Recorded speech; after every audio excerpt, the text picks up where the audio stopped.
तो 3D silicates हैं जो कि सिलिका बन जाते हैं। 2 ये मोनोमर है, ये डाइमर है, ये साइक्लिक सिलिकेट्स हैं। तो 2 डायमेंशनल सिलिकेट्स लेयर्स ऐसे बनती चली जाए, लेयर दर लेयर दर लेयर, एक के ऊपर एक। तो ऐसे लेयर वाले 2D सिलिकेट्स हैं। फॉर्मूला क्या है? B Si2O5 n times 2n minus. ऐसे। Which of the following is the correct statement about silicones? Silicones के लिए सत्य क्या है? They are made up of Si4 4 minus units. झूठ है, वो ऑर्गेनोसिलिकॉन पॉलीमर्स हैं। They are polymers made up of R2SiO units. ये बिल्कुल सही बात है। पानी में सॉल्युबल बिल्कुल नहीं होते, हाइड्रोफिलिक बिल्कुल नहीं होते, हाइड्रोफोबिक होते हैं बेशरम, वाटर रिपेलेंट्स होते हैं जबरदस्त। इसलिए लोग उनकी इस तरह के इक्विपमेंट्स बनाते हैं उनसे जो वाटर रिपेल करें। B is the answer. Yes, B is the answer. The basic structural unit of orthosilicates is SiO4 4 direct हटा हुआ। ऑर्थोसिलिकेट क्या है? SiO4 4 minus. बस। Match the following regarding the nature of oxides. N2O कैसी है? Neutral है। Barium oxide basic, barium basic, BA common. Arsenic oxide कैसा है? बहुत अच्छा है। अच्छा अच्छा का मतलब एम्फोट्रिक है। और Cl2O7 एसिड। A4B1, पहले तो A4B1 मैच करो। A4B1, A4B1, ठीक है। फिर क्या है? C2D3, C2D3, बिल्कुल सही जवाब। Is C the answer? Yes, C of course is the answer. Arrange cesium, rubidium, sodium, potassium and lithium fluorides in the decreasing order of lattice energy. जैसे जैसे बढ़ जाता है आकार वैसे वैसे लैटिस एनर्जी कम हो जाती है। तो सबसे छोटा है फ्लोराइड, तो सब एक जैसा है। Lithium, sodium, potassium, rubidium, caesium, size बढ़ता है, लैटिस एनर्जी कम हो जाती है। सबसे मस्त है लिथियम और सबसे बकवास है caesium. Lithium, sodium, potassium, rubidium, या D is the answer. Yes indeed, D is the answer.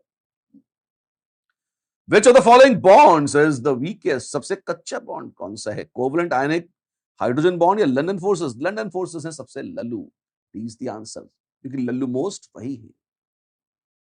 The product obtained on passing excess CO2 through live water is, ढेर ढेर ढेर सारी CO2 लाइव वाटर से पास करेंगे, थोड़ी सी पास करते तो कैल्शियम कार्बोनेट मिलता, ढेर सारी पास करेंगे तो मिल्कीनेस डिसअपीयर हो जाएगी और आपको मिलेगा कैल्शियम बाइकार्बोनेट।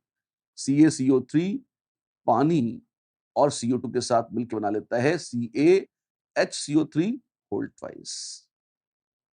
तो CO, अगर लाइम वाटर है कैल्शियम हाइड्रोक्साइड और थोड़ी बहुत CO2 पास करो तो सबसे पहले तो लाइम वाटर मिल्की हो जाता है, आपको मिलता है कैल्शियम कार्बोनेट, और वो कैल्शियम कार्बोनेट ढेर सारी CO2 के साथ बना देता है calcium bicarbonate. Is B the answer? Yes, B is the answer.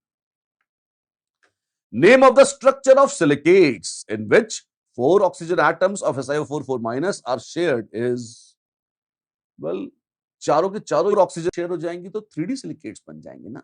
जी हाँ, 3 डायमेंशनल सिलिकेट्स। इससे ज्यादा शेयर भी क्या हो सकता है? Right? Is the answer? Yes, is the answer. Oh my God, इतना बड़ा क्वेश्चन। अरे देखते जाओ। इन He+, the electron is initially present in an orbital that has no radial nodes. अच्छा, no radial nodes, ठीक है, no radial nodes, इसका मतलब है 1s या 2p या 3d या 4f, इस तरह का कोई ऑर्बिटल है, क्योंकि इन्हीं में रेडियल नोड्स नहीं होते। But in which the sign of wave function changes once across a plane. Ungerade orbital है, s और p तो जिरेड हैं, तो या तो ये 2p है और या ये 4f है, ठीक है। ऑन एब्सॉर्बिंग, तो मान लो जैसे ये शायद 2p 4f थोड़ा ज्यादा हो जाता है, 2p होगा ये, तो 1s 2s और 2p, मान लो ऐसा है, ठीक है। On absorbing a photon with an energy which is 75% of ground state energy of hydrogen. Oh, उस पे फोटोन आके पड़ा, इलेक्ट्रॉन था यहाँ पे, और 0.75 E0 की एनर्जी वाला आके पड़ा। The electron moves to a higher orbital, अरे जान ले लो, ठीक है, higher orbital. Find the sum of principal quantum numbers of initial and final orbitals of electron, ठीक है।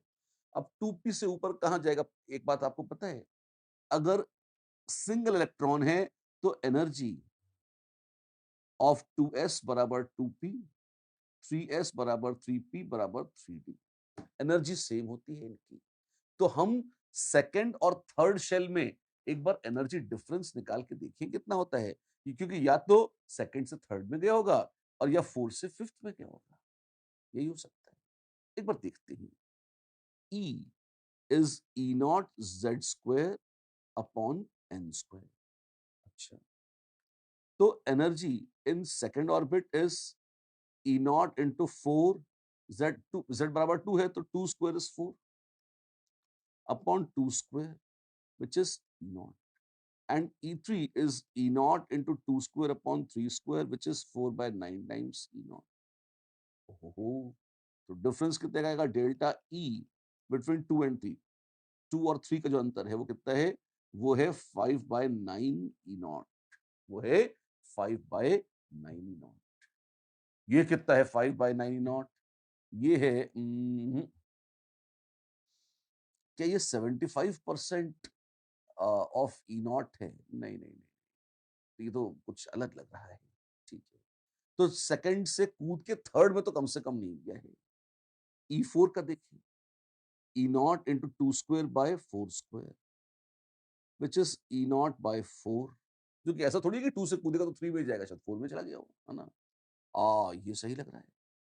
तो energy difference delta E between 2 and 4 will be E not minus E not by 4 which is 3 by 4 E not, which is 0.75 E not. ये बात पकड़ में, तुक्के मार मार कर आइए, देखिए कैसे कि 0.75 नॉट मतलब 2 से 4 में चला गया था। तो प्रिंसिपल क्वांटम नंबर क्या थे इनिशियल और फाइनल के? प्रिंसिपल क्वांटम नंबर इनिशियल का 2 था और फाइनल का 4 था, और उनका सम क्या है? 2 + 4 6। Answer is 6। और मजे की बात है, नो रेडियल नोड वोड को क्वेश्चन में कहीं पूछा ही नहीं है कि 2s 2p कुछ पूछा ही नहीं है। मुद्दे की बात है, answer is simply 6। Right right. It was more a Bohr's theory question, but nonetheless beautiful. XeF6 I3 minus SnCl2 CO2. The sum of the number of lone pairs on the central atom of the given compounds is, oh my god, that is pretty dumb and stupid. XeF6 में एक lone pair है, I3 minus में 3 lone pairs हैं, SnCl2 में एक ही lone pair है और CO2 में सेंट्रल एटम पर एक भी लोन पेयर नहीं है। वाओ, तो संख्या क्या हो जाएगी? 5 लोन पेयर्स हैं कुल मिलाकर। मस्त है, अरे मस्त है। Xenon hexafluoride reacts with silica. How many orbitals are involved in the hybridization of silicon compound formed? क्या होगा? आइए देखते हैं। आपके पास है XeF6 और वो रिएक्ट कर रहा है सिलिका से। अच्छी बात है, क्या मिलेगा इसमें? वेल, जब XeF6 रिएक्ट करेगा वो कई तरीकों से रिएक्ट कर सकता है। जैसे पहले तो बनाता है XeOF4 प्लस SiF4। अच्छा, इसमें क्या होगा? इसमें आप देखें कि 2 ये होंगे, ऐसे खा के बैठ जाएंगे। अच्छा, फिर यहीं पर अगर मान लीजिए XeF6 और सिलिका कंडीशंस थोड़ी सी फर्क हो तो वो XeO2F2 भी बना सकता है, तो 2 ऑक्सीजन ले सकता है। अच्छा, और बना सकता है SiF4। और खुदा न खास्ता और जीवन में उत्साह आ जाए तो बकायदा XeO3 और SiF4 इस तरह से भी बनाने पर उतर ही आएंगे, तो बना ही लेंगे जी, ऐसा कौन सी बड़ी बात है, कौन सा बहुत महान काम है। ठीक है, 3 सिलिकॉन है, 12 2, इस तरीके से ऐसा हो जाए तो बनने को तो ये भी बन सकता है, ये भी बन सकता है, ये भी बन सकता है। ये इतने अच्छे से कम ही होता है, प्यार से ये ज्यादा होते हैं, लेकिन होते तीनों ही, हम मना किसी को नहीं कर सकते। अब चक्कर ये है कि अगर जेनॉन की देखेंगे तो ये sp3 है, ये sp3d है और ये sp3d2, कोई हिसाब किताब ना होता। और सिलिकॉन के साथ फिक्स्ड है कौन सा? sp3। तो 4 ऑर्बिटल्स इन्वॉल्व हैं किसमें? अगर सिलिकॉन कंपाउंड की बात कर रहे हैं तो उसमें 4 इन्वॉल्व हैं, SiF4, और ये बिल्कुल स्पष्ट है। Right right. तो बच्चों, ये तो थी हमारी आज की कहानी, ये प्रैक्टिस थी जो हमको आपको थी करानी। लेकिन जारी रहेगी ये कहानी, ये प्रैक्टिस, और इसी तरह से मिलते रहेंगे।